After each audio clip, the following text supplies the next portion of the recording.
et sœurs,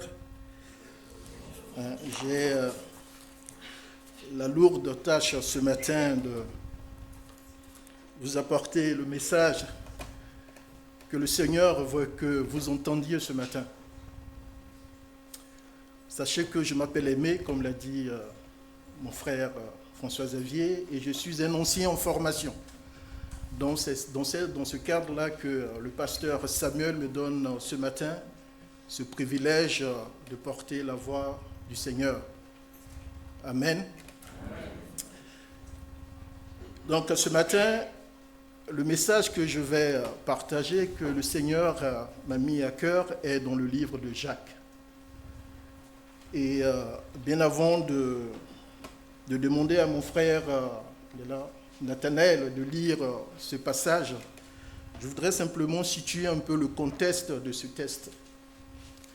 Il dit que le livre de Jacques, c'est une lettre en fait initialement qui est adressée en fait au peuple juif lors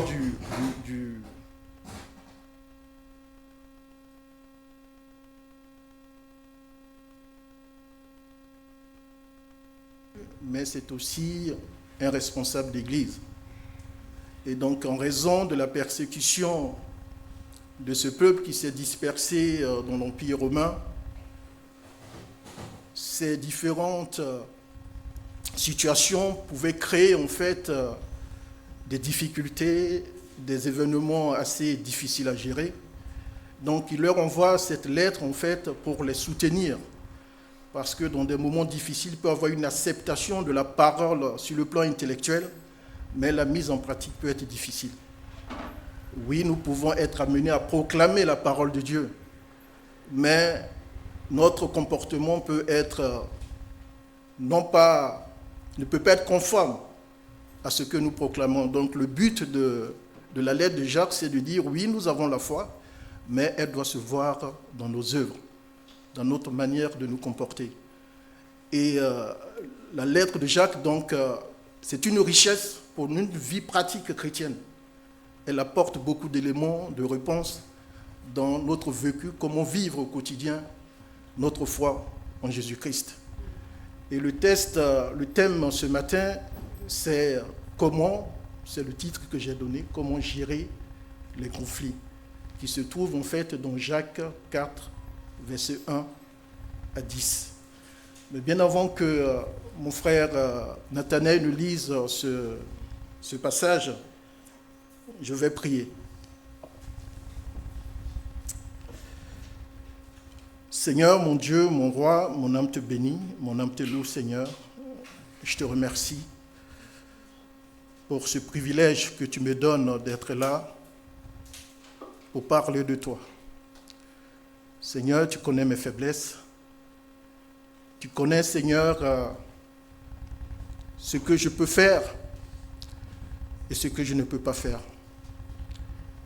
Mais j'ai confiance, Seigneur, parce que c'est toi qui équipes, Seigneur, celui que tu envoies. Et ce matin, je prie, Seigneur, que ton esprit demeure sur moi et que je ne sois simplement qu'un simple canal à travers lequel tu passeras pour apporter ta parole avec autorité.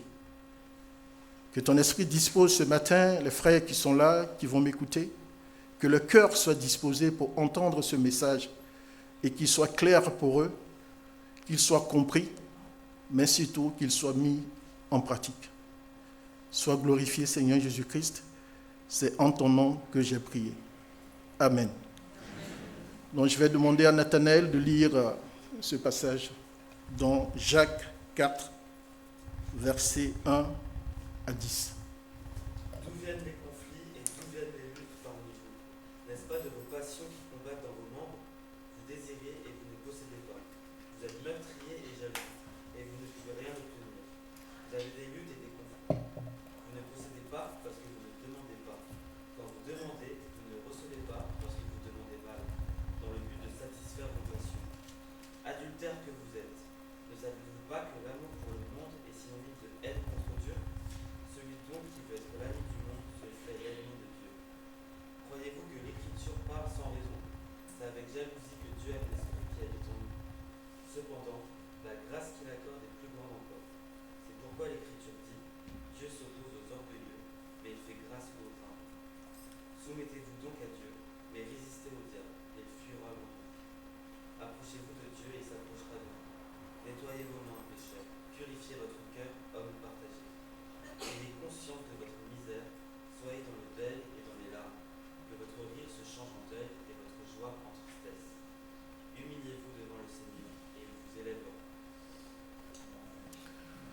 Merci beaucoup, Nathanaël. Comme vous avez écouté ce passage qui parle en fait des conflits, je vais essayer d'aborder en fait ce texte de cette manière, la manière dont Jacques le situe en fait dans son contexte. Ce texte nous parle en fait d'abord des causes, des sources en fait des conflits, des querelles que nous avons. Et il va nous présenter en fait les conséquences de cela. Qu'est-ce que cela entraîne dans notre vie? Et il va nous proposer des solutions. Comment faire en sorte que nous ne puissions pas arriver à ce stade-là, sachant évidemment qu'il y a aussi des conflits que nous ne pouvons pas éviter. Mais comment faire en sorte que ces conflits aussi puissent nous transformer, puissent nous permettre en fait de grandir dans la foi en Jésus-Christ. Donc quand on lit le verset 1 à 4, d'où viennent les conflits, d'où viennent les luttes parmi vous? N'est-ce pas de vos passions qui combattent dans vos membres? Vous désirez et vous ne possédez pas.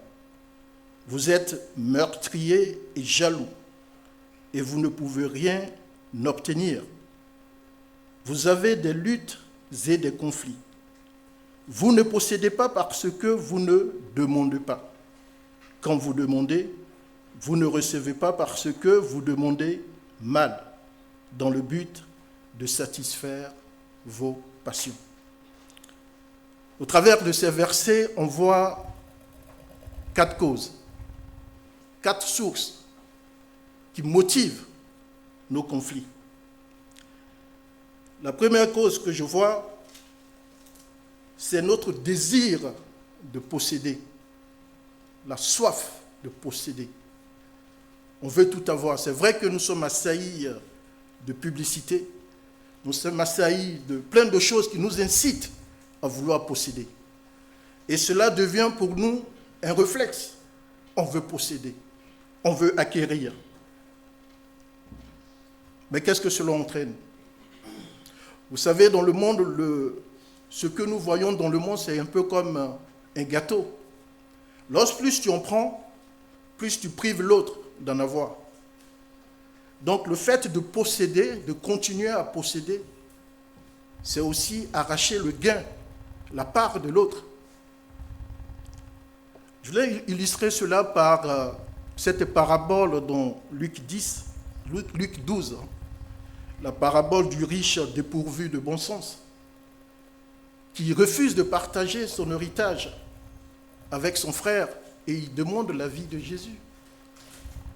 Et là, dans ce passage, Jésus dit, gardez-vous, dans Luc 12, verset 15, gardez-vous avec soin de toute soif de posséder, car la vie d'un homme ne dépend pas de ses biens, même s'il est dans l'abondance. Ce riche héritier, qui ne voulait pas partager ses biens, voulait continuer à construire, à agrandir ses greniers, à amasser. Et ce qui s'est passé à la fin, c'est qu'il n'a pas pu profiter de cela. Il est mort bien avant. Mais il y a eu une source de conflit avec son frère. Jacques ici nous montre déjà une première source, une première cause des conflits que nous avons.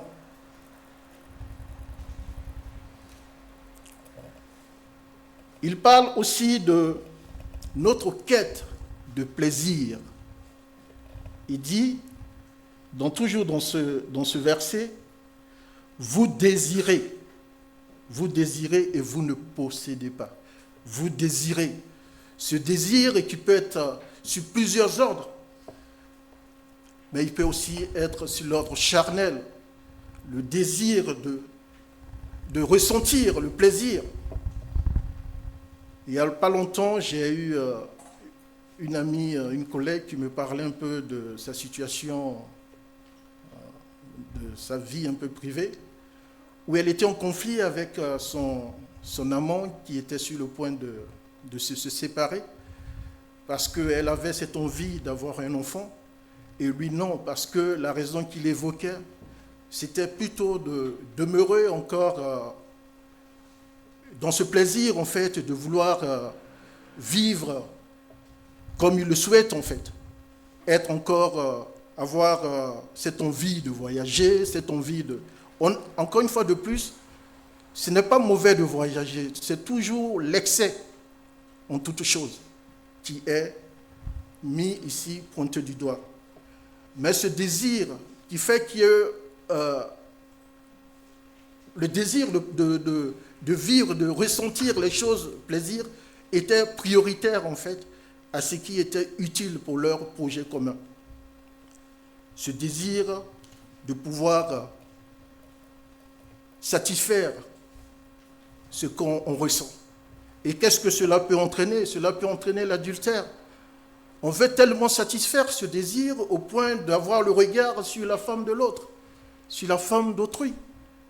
On veut tellement satisfaire ce désir au point d'avoir l'œil sur le mari de l'autre. Cela crée des conflits. Cela est source de querelles, de disputes.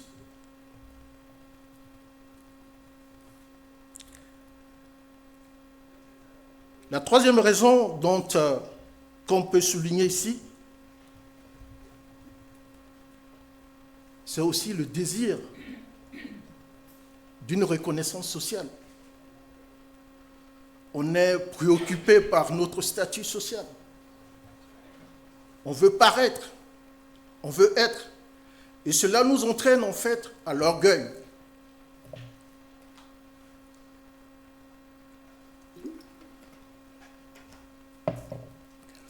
Cela nous entraîne à l'orgueil. Quand on veut paraître, quand on veut paraître, posséder, on emmagasine, sinon on se comporte en fait maintenant comme, entre guillemets, Dieu. On n'a plus besoin de lui parce qu'on veut manifester en fait les attributs de Dieu. On sait que Dieu, il est omniscient, il sait tout. Et notre orgueil nous fait croire que nous savons tout. On sait que Dieu, il est omnipotent, il peut tout. Notre orgueil nous fait comprendre que nous pouvons tout. On sait que Dieu, il est, j'ai dit omnipotent, omniscient, omniprésent, il est partout. Et notre orgueil nous pousse en fait à occuper tout l'espace. On ne laisse plus la place à l'autre parce qu'on pense qu'on est le meilleur. On est rempli de cet orgueil-là. Et on n'a plus donc, du fait d'être rempli de cet orgueil, on relègue le Seigneur au second plan. On n'a pas besoin de lui. Mais qu'est-ce que cela a comme conséquence dans nos relations? Cela ne favorise pas la paix. Cela ne favorise pas la paix.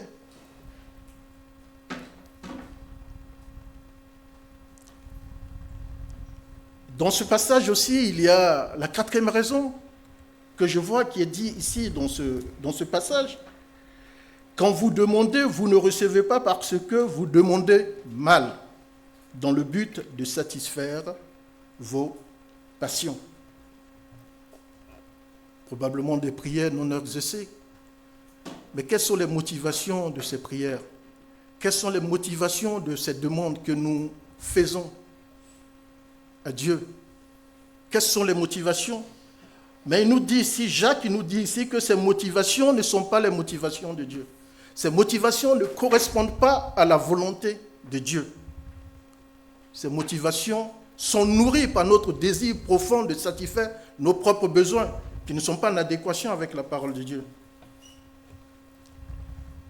Oui, ce désir permanent de vouloir satisfaire nos besoins crée des conflits, nourrit des conflits.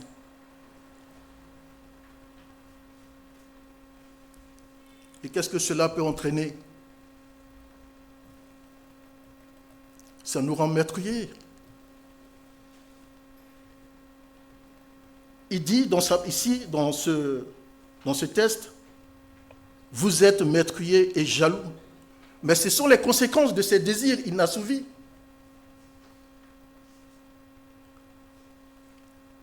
On veut tellement satisfaire ces désirs qu'on est amené à tuer, à être jaloux, à devenir adultère. Mais il y a des conséquences beaucoup plus graves. Dieu nous a créés à son image. Oui, pour le louer, pour le glorifier, mais pour que nous soyons en relation entre nous-mêmes, nous puissions nous aimer. Mais qu'est-ce que cela entraîne? Cela entraîne la séparation. Ces conflits nous éloignent les uns des autres. Mais il y a une conséquence beaucoup plus grave. Cela nous éloigne de Dieu.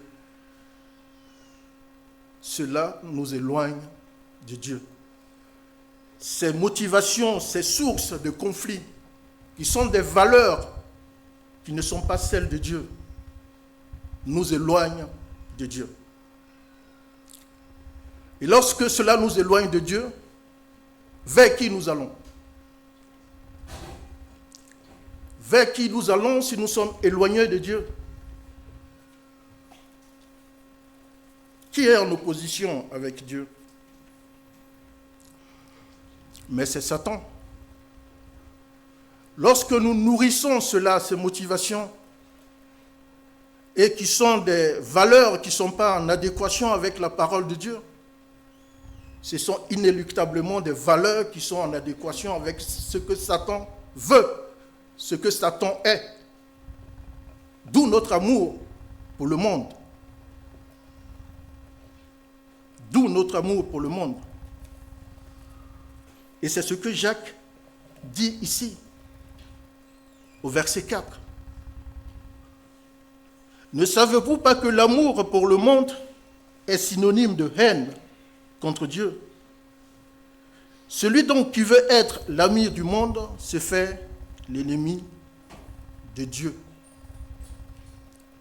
Oui, si nous demeurons dans ces valeurs qui ne sont pas conformes à la parole de Dieu, à ce que Dieu prescrit, Dieu veut que nous soyons, nous serons toujours loin de lui. Et nous allons manifester ce que veut que Satan manifeste. Nous allons manifester, produire des fruits, non pas des fruits de Dieu, mais des fruits qui sont conformes à ceux de Satan, à ceux du monde. Et il y a une définition dans 1 Jean 3, 22, plutôt, excusez-moi, dans 1 Jean 2, verset 16, qui donne ce que est le monde. Parce que c'est quoi le monde?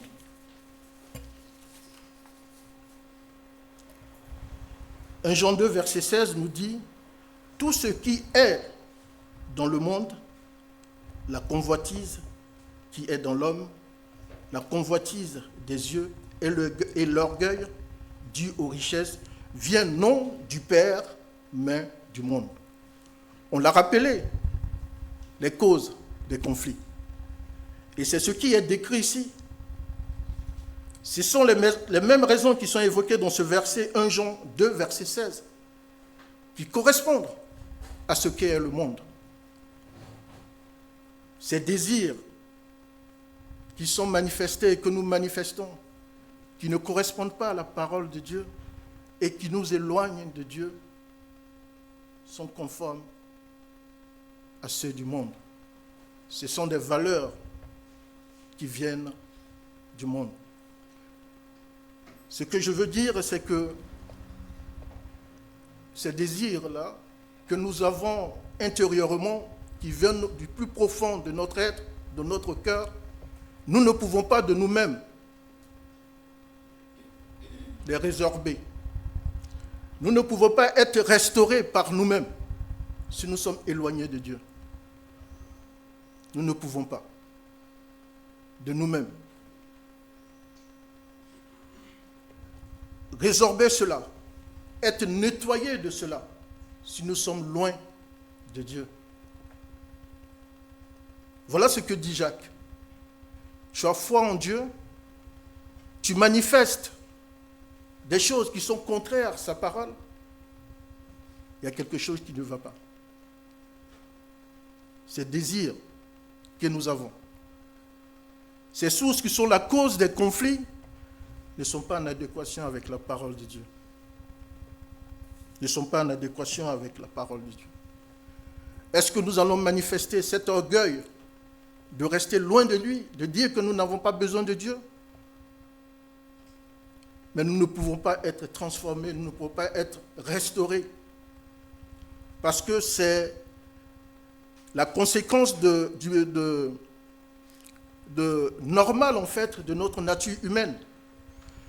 Quand j'étais jeune et que j'étais en première année de médecine, j'ai mon professeur qui nous racontait une anecdote. Il s'agissait d'une jeune fille, en fait, qui... je mange un peu la lèvre sèche.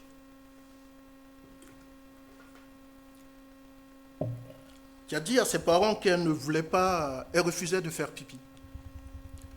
Et elle était d'une classe un peu... c'est la haute classe en Côte d'Ivoire. Elle refusait de faire pipi. Et ses parents étaient inquiets. J'étais inquiet. Ah, notre fille, ça fait des heures, toute la journée, elle refuse de faire pipi. Donc, ils ont appelé le médecin, c'est un médecin enseignant, qui avait la spécialité de la physiologie, pour une consultation. Et donc, le médecin reçoit donc cette jeune fille, il discute avec elle pour essayer de comprendre. Et dans la discussion, il lui offre un grand verre d'eau. La jeune fille, elle boit très bien, elle finit son verre d'eau. Les minutes qui ont suivi, elle est allée faire pipi. Parce que c'est le fonctionnement normal de l'organisme. On ne peut pas boire et ne pas faire pipi, c'est physiologique. C'est le comportement normal de l'organisme. Si nous demeurons dans notre nature humaine, sans que l'Esprit de Dieu agisse en nous, les causes dont parle ici Jacques, c'est cela qui va se manifester en nous. C'est l'expression normale, physiologique de notre nature humaine. De notre nature humaine.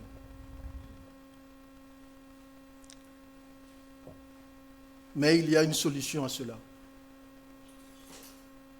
La solution, c'est faire preuve d'humilité et de soumission à Dieu. Bien-aimé, l'humilité, ce n'est pas faire preuve de timidité dans la société. L'humilité, ce n'est pas de porter des habits défraîchis. L'humilité, c'est d'obéir à Dieu. Et Jésus a manifesté cette humilité à la croix pour nous. Il a manifesté cette humilité à la croix pour nous. Il a obéi à son Père pour que nous soyons en relation avec son Père. Il est mort à la croix pour nous, pour que nous soyons en relation avec son Père. Pour que son Père, par son amour, puisse nous nourrir. Nous savons qu'Adam et Ève ont péché dans le jardin d'Éden. Et ce péché les a séparés de Dieu. Et nous avons hérité de cela. Mais par la mort de Jésus-Christ, nous avons libéré de ce péché. Nous avons libéré, tout est accompli, nous avons libéré de péché. Nous devons faire ce pas de l'humilité. Il n'y a qu'à travers l'humilité que nous pouvons être restaurés. Pourquoi l'humilité? En quoi l'humilité nous permet donc de ne pas connaître en fait ses conséquences, ses valeurs qui sont en adéquation avec le monde. Faire preuve d'humilité, c'est dire qu'on a besoin de Dieu, qu'on ne peut pas se suffire soi-même. De reconnaître que nous ne pouvons absolument rien faire sans Dieu. Nous ne pouvons absolument rien faire sans lui. Et l'humilité, comme c'est dit ici dans ce passage de Jacques au verset 6, Dieu s'oppose aux orgueilleux, mais il fait grâce aux humbles. Il fait grâce aux humbles. Oui, frères et sœurs, nous avons besoin d'être humbles, de faire preuve d'humilité, d'obéir à sa parole, de reconnaître que nous avons besoin de lui, que nous avons besoin de notre Dieu. Faire preuve d'humilité, comme je l'ai dit, que ces valeurs que nous exprimions, qui ne sont pas en adéquation de sa parole, nous éloignent de lui. Mais lorsque nous faisons preuve d'humilité, nous nous rapprochons de Dieu. Et Dieu le dit, si vous vous rapprochez de moi, je me rapproche de vous. Se rapprocher de Dieu, et Jacques ici, dans cette dernière partie de ce passage, nous dit comment se rapprocher de Dieu. Comment se rapprocher de Dieu.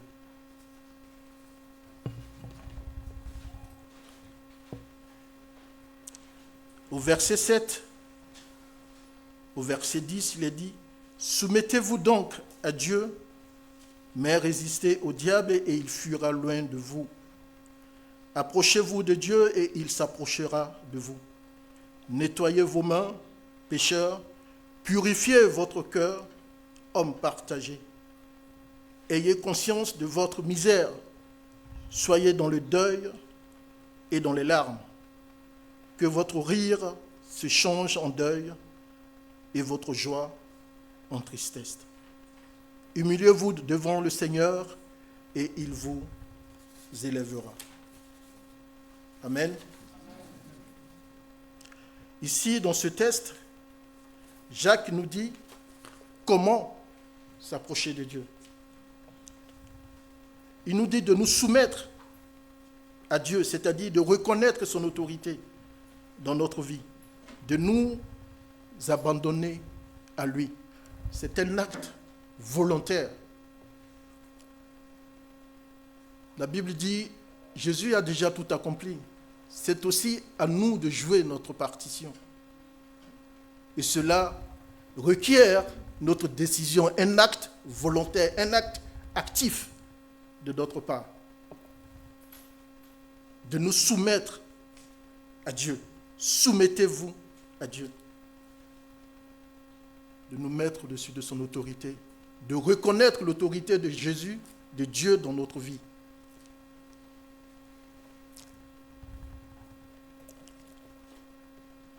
Résister au diable. C'est un autre élément qu'aborde ici Jacques. Nous devons résister au diable. Il y a toujours cette image. Lorsque le pasteur Pablo disait que le diable, en fait, c'est un chien enragé. C'est ça? Enragé, je le dis bien? C'est bon? Voilà. Qui a été attaché. Il a été attaché, ligoté. Si on ne s'approche pas, il ne va pas nous mordre. Il nous mord lorsque nous nous en approchons. C'est cela. Donc nous avons la capacité de résister au diable. Dieu nous donne cette force-là de résister au diable, de ne pas nous en approcher. Jacques nous dit ici, oui, de résister au diable, de fuir loin de lui. Si nous lui résistons, si nous lui résistons, il fuira loin de nous. Approchez-vous de Dieu et il s'approchera de vous. Nettoyez vos mains, pécheurs, purifiez votre cœur. C'est-à-dire de mener une vie pure. de mener une vie pure. Nous connaissons la parole de Dieu. Nous savons ce qui ne lui est pas agréable. Pourquoi continuer à faire ce qui n'est pas conforme à la parole de Dieu? Si quelqu'un n'a pas cette connaissance, et là ce matin il ne connaît pas la parole de Dieu, il ne sait pas ce qui est bon de ce qui est mal, et a envie de savoir qu'est-ce que Dieu veut pour moi, comment Dieu veut que je marche, de faire preuve de cette humilité, de demander à Dieu de l'aider. Mais si nous savons, en tant que chrétiens, parce que cette lettre dans son contexte est adressée à des chrétiens, de ce qui n'est pas conforme à la parole de Dieu, nous devons nous en écarter et marcher selon sa parole, avoir une vie qui est pure, une vie qui ne s'accommode pas du péché. Jacques nous demande aussi, dans ce passage, de confesser nos péchés, de nous repentir. Ayez conscience de votre misère, soyez dans le deuil et dans les larmes. Nous devons confesser notre péché, nous repentir. Se repentir, tu confesses ton péché, mais tu t'en écartes. Tu ne reviens plus à cela. Et cela fait penser un peu au livre de Néhémie, du peuple d'Israël.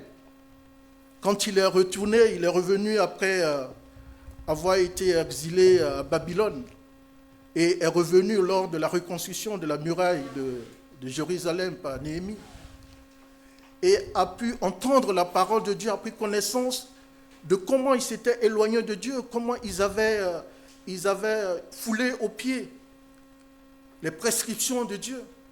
Nous avons vu comment ils ont confessé leur péché, le péché de leurs parents, parce que c'était une autre génération. Comment ils pleuraient. Nous devons avoir ce courage de confesser nos péchés, de nous repentir avec sincérité. La parole dit que lorsque nous évoquons notre Seigneur avec sincérité, il penche son oreille vers nous. Il nous entend, il nous écoute. Je l'ai rappelé, et c'est dit dans le verset 10, de nous humilier. Mais comme je l'ai rappelé, l'humiliation vient du fait que c'est le début à toute chose. Notre humilité. Notre humilité, c'est dire que nous avons besoin de Dieu et que pour que son esprit puisse se manifester en nous. Quels sont les fruits de l'Esprit de Dieu? Si Dieu se manifeste en nous, comment allons-nous réagir? Qu'est-ce qui va en sortir? Entre guillemets, physiologiquement, si l'Esprit de Dieu se manifeste véritablement en nous, comment allons-nous comporter? Et nous allons voir cela dans Galates 5, verset 22. Comment allons-nous nous comporter? Galates 5, verset 22 nous dit que le fruit de l'esprit, c'est l'amour, c'est la joie, c'est la paix, c'est la patience, c'est la bonté, c'est la bienveillance, c'est la foi, la douceur, la maîtrise de soi. En quoi ces valeurs sont conflictuelles ou confligènes? Ça se dit? Merci. Ces valeurs qui émanent de l'Esprit de Dieu ne peuvent que nous apaiser, ne peuvent que nous donner la paix du cœur, ne peuvent que créer l'harmonie autour de nous, ne peuvent que nous aider à nous entendre avec les autres. C'est ça aussi le but de Dieu, d'être dans une phase de paix avec l'autre. Oui, l'esprit que Dieu met en nous favorise l'union, favorise l'amour. Et nous ne devons pas être loin de lui. Et je l'ai dit, et je le redis, c'est la raison pour n'être pas loin de nous et parce qu'il nous aime. Il a donné son Fils Jésus-Christ. Il est mort à la croix pour nous, pour rétablir cette relation-là. Pour que nous soyons avec lui, à côté de lui. Et en tant que Père, il puisse nous nourrir. Ne restons pas loin de lui. Parce que si nous restons loin de lui, les valeurs que nous allons manifester, ce ne sont pas ses valeurs. Ce ne sont pas les siennes. Ce sont les valeurs du monde. Ce sont les valeurs de Satan qui vont nous amener à la perdition. Nous amener à la perdition. Et c'est cet enseignement que Jacques veut nous donner ce matin. Oui, si nous avons la foi en Jésus-Christ, ce que nous devons manifester comme fruits, ce sont des fruits qui sont en adéquation, qui sont conformes à la parole de Dieu. Et j'ai lu Galates 5, verset 22, qui sont les fruits de l'Esprit, l'Esprit de Dieu, qui puisse nous donner la paix, qui puisse nous permettre de vivre en paix avec les autres et d'éviter par moments des conflits. J'espère que souvent, il faut que le message soit simple. Et j'espère que l'Esprit de Dieu ce matin a permis que ce message soit simple, qu'il soit compris. Nous avons besoin de Dieu pour vivre dans la paix. Sans son esprit en nous, la manifestation de son esprit en nous, c'est notre nature humaine qui va s'exprimer. Et cette nature humaine, l'expression de cette nature humaine n'est pas conforme aux fruits de son esprit. Cherchons à raffermir cette relation avec lui. Cherchons à nous approcher de Dieu. Et Jacques nous montre comment le faire ce matin. Et si ce matin, tu as des moments difficiles, tu passes des moments difficiles dans le cadre des conflits avec quelqu'un, ce matin, pense à cette personne-là. Et que dans ton cœur, tu demandes l'aide de Dieu pour qu'il puisse t'aider à renouer cette relation-là. Que ce qui est cassé, il puisse le ressouder pour être en harmonie avec cette personne-là, quelles que soient les raisons.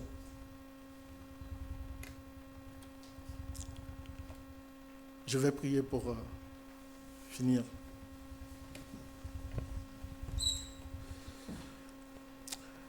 Oui, Seigneur mon Dieu, mon roi, mon âme te bénit et te loue, Seigneur. Je te remercie pour ce message que tu nous as adressé, Seigneur. Oui, Seigneur, nous savons à quel point tu nous as aimés et tu nous aimes. Nous savons à quel point, Seigneur, tu souhaites établir cette relation avec nous. Nous savons à quel point tu veux que nous soyons proches de toi. Nous soyons à tes côtés, Seigneur. Tu sais à quel point, Seigneur, tu veux que nous te recherchions, que nous nous rapprochions davantage de toi, Seigneur. Je prie que toute chose qui est source de blocage, Seigneur, pour nous, soit détruite, Seigneur, par ton esprit. Que tout ce qui nous empêche, Seigneur, de nous rapprocher davantage de toi, s'éloigne, Seigneur, de nous. Et nous désirons profondément, Seigneur, être avec toi, Seigneur. Aide-nous à le manifester, parce que nous avons entendu, Seigneur, ce message ce matin. S'il y a dans cette salle une personne qui ne te connaît pas encore, Seigneur, que tu touches son cœur et que tu lui montres à quel point, Seigneur, tu veux, elle aussi, qu'elle soit avec toi. Qu'elle puisse entendre, Seigneur, ta voix. Et que, Seigneur, tes fruits puissent s'exprimer, se manifester en elle. Merci encore pour ton amour. Merci de sonder, Seigneur, nos cœurs. Et que ce qui n'est pas de toi, ce qui est contraire, Seigneur, à toi, que cela soit extirpé de notre cœur. Et que tu remplis, Seigneur, notre cœur, Seigneur, de toi, de ta présence. Merci, Seigneur Jésus-Christ, c'est en ton nom que j'ai prié. Amen.